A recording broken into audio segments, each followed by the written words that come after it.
MP Kiran Rijiju మీడియాతో మాట్లాడుతున్నారు. Live లో చూద్దాం. नहीं देने का मानसिकता लेकर के कांग्रेस पार्टी और विपक्षियों ने कॉन्स्टिट्यूशनल अमेंडमेंट को जो पारित नहीं होने दिया 2/3 मेजोरिटी से, उससे हम लोग सब दुखी हैं। ये सिर्फ सरकार के लिए दुखी है और ये सरकार को हमारे पार्टी को नुकसान हुआ ये नहीं है। हम दुखी इसलिए है कि ये नुकसान देश के महिलाओं को हुआ है। देश के महिलाओं को अपना पूरा कानूनी प्रक्रिया, देश का बागडोर करने में, देश को संचालन करने में जो निर्णय होते हैं, निर्णय प्रक्रिया में हिस्सेदारी देने के लिए लोकसभा में और विधानसभाओं में जगह देने के लिए जो महत्वपूर्ण कदम था वो पारित नहीं हो पाया, इसलिए हम दुखी हैं। इसको सरकार का फेलियर, हमारा पार्टी का फेलियर बिल्कुल नहीं मानना है।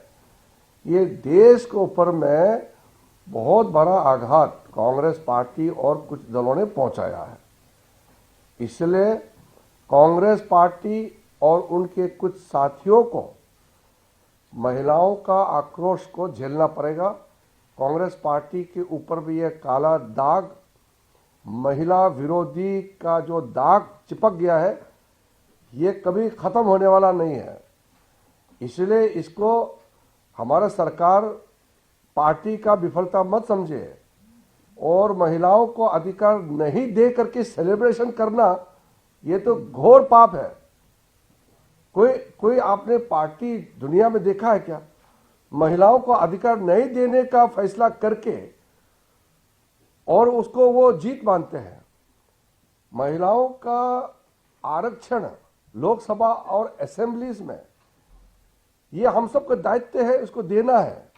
और उसको नहीं देने का कांग्रेस का मानसिकता और उस बिल को गिरा करके फिर जश्न मना रहे हैं, इससे बड़ा महिला विरोधी मानसिकता कैसे आप दर्शा सकते हैं? यही पूर्ण रूप से अपना छवि को इन्होंने दिखा दिया है।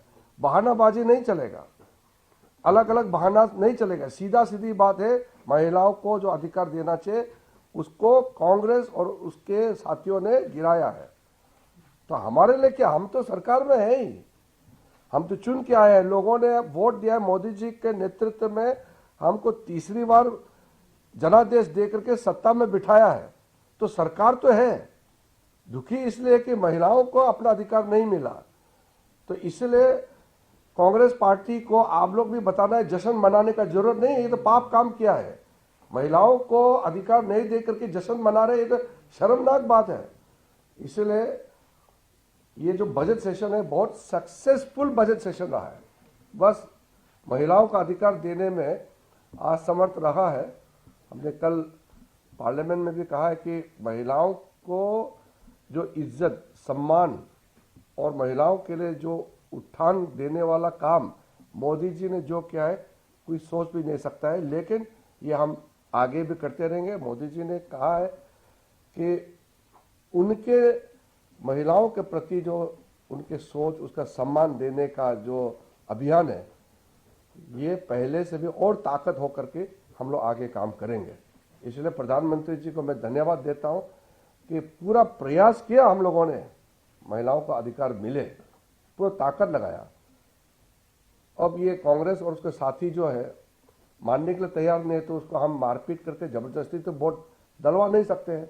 उनका सोच ही महिला विरोधी है, तो हम उनको जबरदस्ती फिजिकली पकड़ के तो वोट नहीं डलवा सकते। तो हमने डेमोक्रेटिक प्रोसेस से हमने वोट डाला, उसका समर्थन मांगा। बार बार मैंने कांग्रेस अध्यक्ष से, कांग्रेस के नेताओं से बार बार बात किया। वो सिर्फ चिट्ठी लिखता है, मीटिंग में आते नहीं है। बाकी पार्टी लोग सब आए मीटिंग में, गृह मंत्री जी, मैं, हमारा कानून मंत्री अर्जुन जी, कितने बार हम लोगों ने मीटिंग किया, सबसे मीटिंग किया, और कांग्रेस पार्टी सामने में आते नहीं है। और फिर बोलता है कि चर्चा नहीं होते, सामने में नहीं आता है, चिट्ठी लिखता 3 बार, फिर बोलता है कि चर्चा नहीं करते।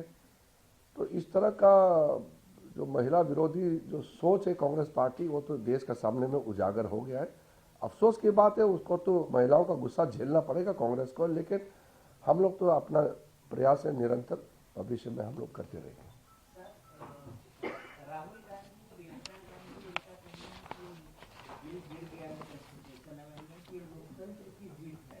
राहुल गांधी का कहना है कि जो सरकार है अभी के दिल्ली से तमिलनाडु को चलाना चाहते हैं। नहीं, ये जो अगर राहुल गांधी कहते हैं कि महिलाओं को आरक्षण देने वाला काम अगर गैर संवैधानिक है, अलोकतांत्रिक है, यानी कि अनकॉन्स्टिट्यूशनल, अनडेमोक्रेटिक है, तो फिर राहुल गांधी को कोई समझाना चाहिए कि महिलाओं को अधिकार देने वाला अनडेमोक्रेटिक कैसे हो गया। इसका तो जवाब हम दे ही नहीं सकते, उसका सोच क्या है।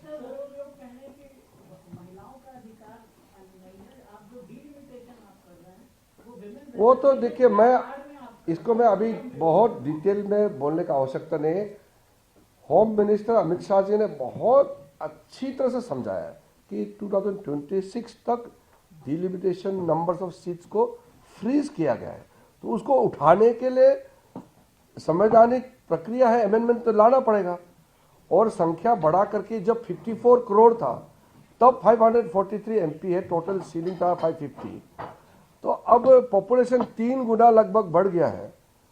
तो संख्या महिलाओं को आरक्षण देने के साथ साथ जो भी एमपी बनेगा उसको भी तो बैलेंस करना पड़ेगा ना, कि कोई कॉन्स्टिट्यूंसी में अगर 40 लाख वोटर है और कोई कॉन्स्टिट्यूंसी में अगर 60,000 है और किसी कॉन्स्टिट्यूंसी में 8 लाख है, किसी में 35 लाख है, तो थोड़ा सा जो पिछली 40-50 साल में जो डिसबैलेंस हुआ है उसको तो थोड़ा सा रीजिक करके उसको करेक्शन करना, तो वो तो हमारा जिम्मेदारी है।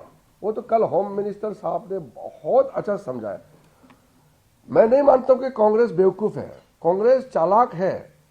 वो इस तरह का नहीं समझने का जो नाटक करता है, वो तो महिला आरक्षण को गिराने के लिए वो इसको ये करते हैं। ऐसा नहीं, वो नहीं समझते हैं क्यों डिलिमिटेशन को जोड़ना पड़ रहा है, और delimitation north, south, east, west सारा भारत को बराबर सबको शेयर मिले, ये तो एक बहुत अच्छा प्रक्रिया था, सब मालूम है।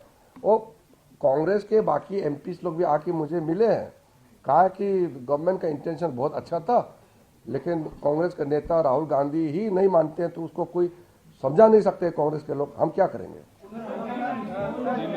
एक्ट में कॉमा फ्लोटर का भी फर्क नहीं है। और दूसरा, डिलिमिटेशन जो एक्ट है, वो तो डिलिमिटेशन कमीशन कैसे बनना है, डिलिमिटेशन एक्ट के माध्यम से क्या क्या करना है, वो नियम पुराना जो कांग्रेस समय का जो नियम है सेम है। एक फुल स्टॉप कोमा